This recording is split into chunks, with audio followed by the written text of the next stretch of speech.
الحمد لله نحمده ونستعينه ونستغفره ونؤمن به ونتوكل عليه ونعوذ بالله من شرور أنفسنا ومن سيئات أعمالنا ونعوذ بالله من شرور أنفسنا ومن سيئات أعمالنا ونعوذ بالله من شرور أنفسنا ومن سيئات أعمالنا من يهده الله فلا مضل له ومن يضلله فلا هادي له ونشهد أن لا إله إلا الله وحده لا شريك له ونشهد أن سيدنا وسندنا وحبيبنا وأولانا ومولانا محمد عبده ورسوله صلى الله عليه وسلم. وقد قال الله تبارك وتعالى في القرآن المجيد والفرقان الحميد: أعوذ بالله من الشيطان الرجيم بسم الله الرحمن الرحيم. يا أيها الذين آمنوا لا تقدموا بين يدي الله ورسوله والله سميع عليم. صدق الله العظيم وصدق رسوله النبي الكريم ونحن على ذلك لمن الشاهدين والشاكرين والحمد لله رب العالمين. محترم بزرگوں، حج کا مہینہ ختم ہو گیا، حج کرنے والے بھی اب واپس آ گئے. ایسے اللہ کے بندے بہت تھے جن کو اللہ کے گھر کی زیارت نصیب ہوئی.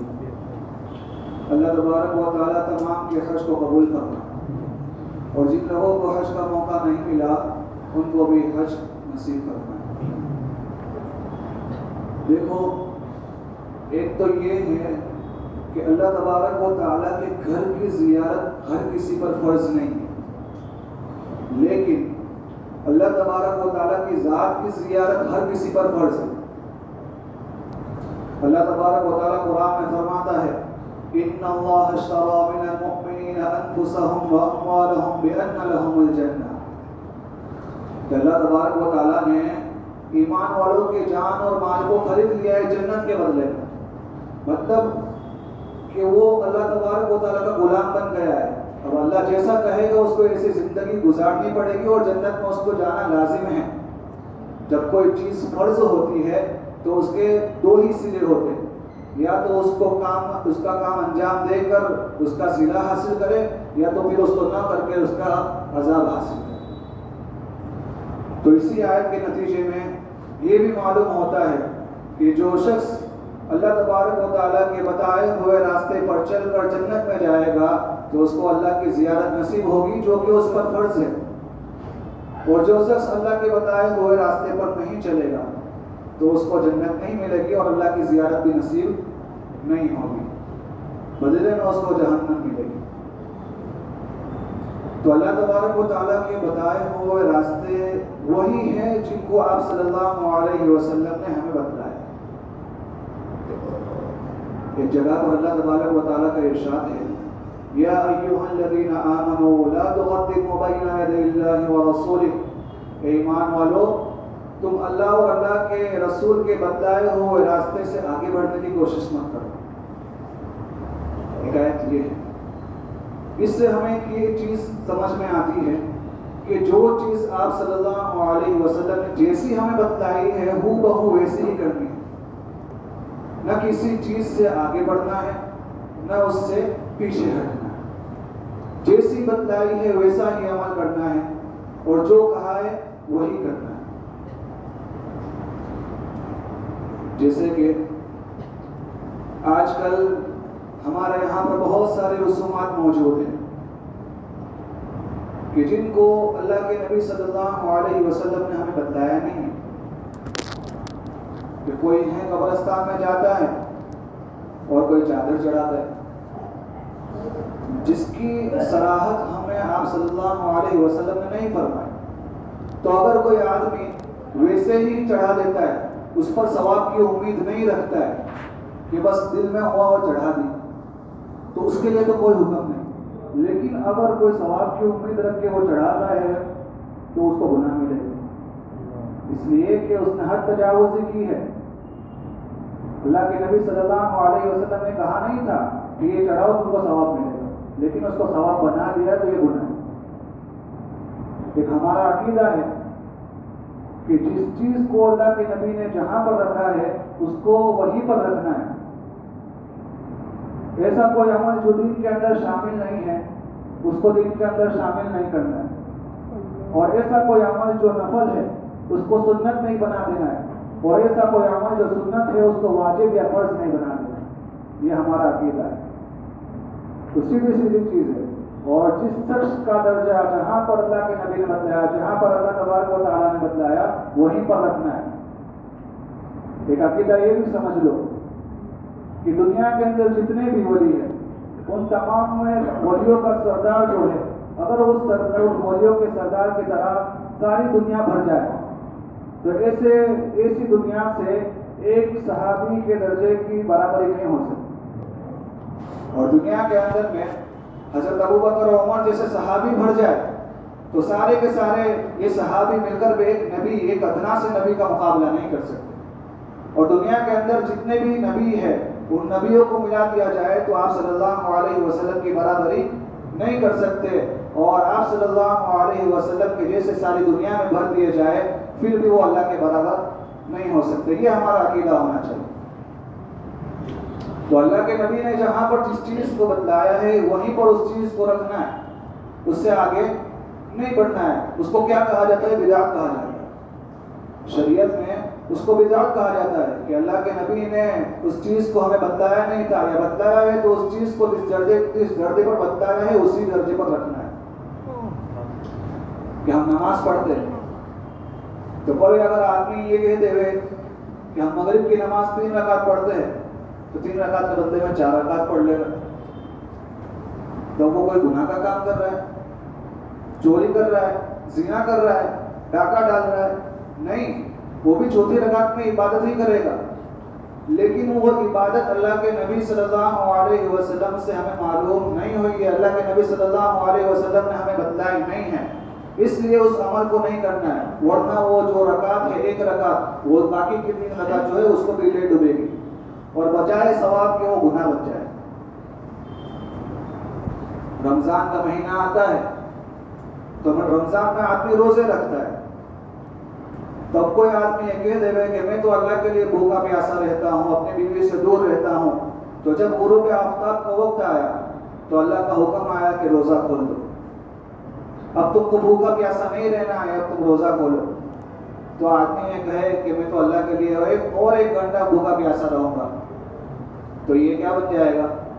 گناہ بن جائے گا. کیوں؟ اللہ تبارک و تعالیٰ قرآن میں فرماتا ہے، ایک جگہ پر روزے کی آیت بیان کی ہے، ثم اتموا الصیام الی اللیل، جب تم رات کا وقت پاؤ تو اپنے روزے کو مکمل کر دو، تام کر دو، ختم کر دو. پھر آگے فرمایا تلک حدود اللہ فلا تقربوها، کہ اللہ کی بتلائی ہوئی حدیں ہیں، اس سے آگے بڑھنے کی کوشش مت کرو. تو اس سے آگے ہمیں نہیں بڑھنا ہے. ہاں وہ بات الگ ہے کہ 2-3 منٹ کا فرق پڑ جاتا ہے، لیکن آدھا گھنٹہ 1 گھنٹہ تک دیر کرتے ہیں، تاخیر کرتے ہیں تو وہ گناہ بن جائے گا. اسی طرح سے رمضان کا وقت میں ختم ہو گیا، رمضان کا وقت، تو اللہ کے نبی صلی اللہ علیہ وسلم نے فرمایا کہ جب رمضان کا وقت ختم ہو جاتا ہے تو شوال کا پہلا دن جو ہوتا ہے وہ عید کا دن ہے، وہ کھانے پینے کا دن ہے، اس میں روزہ تم کو نہیں رکھنا ہے. تو اگر کوئی آدمی اس دن کے اندر میں روزہ رکھتا ہے تو بجائے ثواب کے گناہ ملے، اس لیے کہ اللہ کے نبی صلی اللہ علیہ وسلم نے منع فرمایا. ایسی بہت ساری چیزیں ہیں جو آپ صلی اللہ علیہ وسلم کے زمانے میں نہیں تھی لیکن ہمارے زمانے میں موجود ہے، جیسے یہ پنکھے ہیں، بجلی ہے، یہ فرش ہے، یہ چٹائیاں ہیں. تو اللہ کے نبی صلی اللہ علیہ وسلم کے زمانے میں نہیں تھی، لیکن اس چیز کو ہم اختیار کر رہے ہیں. گاڑی ہے، ہم گاڑی کو چلا رہے ہیں، اللہ کے نبی کے زمانے میں نہیں تھی، صحابہ کے زمانے میں نہیں تھی، لیکن ہم اس کو دین کا حصہ بھی نہیں سمجھ رہے. تو یہ چیز جائز ہے کہ کسی چیز کو جو دین کا حصہ نہیں ہے اس کو دین کا حصہ نہیں سمجھ رہے اور اس کو اختیار کر رہے تو یہ جائز ہے. لیکن اس میں بھی اگر کوئی الگ نیت کرتا ہے کہ مسجد کے اندر پنکھے لگوا دیے، اے سی لگوا دیے، کس نیت سے لگوائی؟ کہ لوگوں کو راحت پہنچے. تو راحت پہنچانا تو ہمارے نبی صلی اللہ علیہ وسلم کا کام تھا. تو اس راحت پہنچانے کا ثواب ملے گا. لیکن کوئی اگر یہ کہہ دے کہ بھائی مسجد کے اندر پنکھا چلانا سنت ہے، مسجد کے اندر اے سی لگوانا سنت ہے، تو یہ جائز نہیں. بہت ساری ایسی چیزیں ہیں جو ہمارے معاشرے کے اندر شامل ہو گئی ہے، جس کو لوگ سمجھ رہے کہ یہ دین کا حصہ ہے، لیکن وہ حقیقت میں دین کا حصہ نہیں ہے. جیسے رجب کا مہینہ آتا ہے تو کنڈے کرتے ہیں. کوئی میت ہو جاتی ہے کسی جگہ پر تو اس کے تیسرے دن لوگوں کو جمع کرتے ہیں، 10ویں دن جمع کرتے ہیں، 40ویں دن جمع کرتے ہیں، کھانا کھلاتے ہیں اور قرآن خوانی کرتے ہیں. یہ کوئی گناہ کا کام تو نہیں ہے، لیکن چونکہ شریعت نے اس طرح سے عبادت کرنا نہیں بتایا تھا ہمیں. دیکھو جو عبادت کے وہ ایسی عبادت کہلانے کے لائق نہیں ہے جس کو اللہ کے نبی صلی اللہ علیہ وسلم نے عبادت نہ کہا. اور کسی عبادت کے لیے اللہ تبارک و تعالیٰ نے کوئی دین مقرر نہ کیا ہو، اس دین کو مقرر کر دینا یہ بھی بدعت ہے. تو اب لوگوں نے یہ سمجھ لیا کہ تیسرے دن اور 10ویں دن اور 40ویں دن لوگوں کو بلانا، قرآن خوانی کرنا، ان کی دعوت کرنا یہ دین کا حصہ ہے، تو یہ جائز نہیں ہے. اچھا یہ بدعت کیوں ہے، اس کا گناہ کیوں ہے؟ تو آدمی چونکہ یوں سمجھتا ہے، وہ سمجھتا تو ایسے نہیں ہے، لیکن اس کا عمل ہمیں یہ بتلا رہا ہے کہ اللہ کے نبی صلی اللہ تبارک و تعالیٰ نے ایک جگہ پر فرمایا اليوم اکملت لکم دینکم واتممت علیکم نعمتی ورضیت لکم الاسلام دینا. اللہ کے نبی صلی اللہ علیہ وسلم کے ذریعے سے لوگوں کو بتایا کہ آج میں نے تمہارے لیے اس دین کو تام اور مکمل کر دیا ہے. مطلب کہ ہر چیز کو بتا دیا، ہر چیز کی جگہ کو متعین کر دیا، اب اس سے آگے نہیں بڑھنا ہے. تو وہ یہ بتلا رہا ہے کہ نہیں، یہ اللہ کے نبی نے جو یہ بتایا ہے کہ ایسا نہیں ہے کہ اس دین کے اندر میں ہم قرآن خوانی کریں گے اور لوگوں کو دعوت کروائیں گے تب جا کر کے ہمارا دین کام ہوگا. رجب کا مہینہ آئے گا تو ہم کھیر کنڈے کریں گے تو تبھی ہمارا رجب مکمل ہوگا. شب برات آئے گی تو ہم حلوہ پکائیں گے تبھی ہماری شب برات مکمل ہوگی. تو یہ چیز جائز نہیں ہے، چونکہ ان لوگوں نے اس کو دین کے اندر شامل کر دیا. اگر کوئی ویسا ہی کرتا ہے بغیر نیت ثواب کے تو یہ چیز جائز ہے. تو ایسی چھوٹی چھوٹی چیزیں ہیں جو ہمارے معاشرے کے اندر میں پھیلی ہوئی ہے، تو اس کو ہمیں سمجھنا ہے کہ دین کا حصہ ہے یا نہیں ہے. اگر نہیں ہے تو ہم اس کو دین کا حصہ نہیں بنائیں گے، ورنہ وہ ثواب کی بجائے گناہ کا کام کریں گے. تو اس طرح سے اللہ کے نبی صلی اللہ علیہ وسلم کا بتایا ہوا دین محفوظ رہے گا. اور اللہ کے نبی صلی اللہ علیہ وسلم نے جو ہمیں راستہ بتلایا ہے اسی راستے پر ہم سے چلا جائے گا.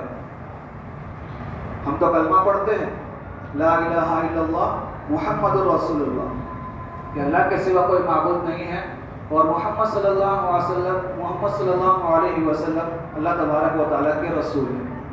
مطلب گویا کہ ہم اقرار کر رہے ہیں کہ اللہ کے سوا کوئی معبود نہیں ہے. اس کا مطلب یہ ہے کہ ہم صرف اسی کی عبادت کریں گے، کسی اور کی عبادت نہیں کریں گے. اور محمد صلی اللہ علیہ وسلم اللہ کے رسول ہیں. اس کا مطلب یہ ہے کہ وہ جو بھی طریقے لے کر آئے ہیں اس کو ہم مانیں گے، اس کے سوا جتنے بھی طریقے ہیں اس کو ہم نہیں مانیں گے. یہ سیدھا دین ہے اور اس پر ہمیں عمل کرنا ہے. یہ چند باتیں ہیں جس کو مثال کے طور پر میں نے بتلائی. یہ اس طریقے سے بتلائی ہے کہ آگے کی چیزیں ہمیں سمجھ میں آ جائے گی کہ ہمیں کیا عمل کرنا ہے اور کیا نہیں کرنا ہے. یہ صراط مستقیم ہے. اللہ تبارک و تعالیٰ نے فرمایا وَكَذَلِكَ جَعَلْنَاكُمْ أُمَّةً وَسَطًا لِتَكُونُوا شُهَدَاءَ عَلَى النَّاسِ، کہ یہ ایسا دین ہے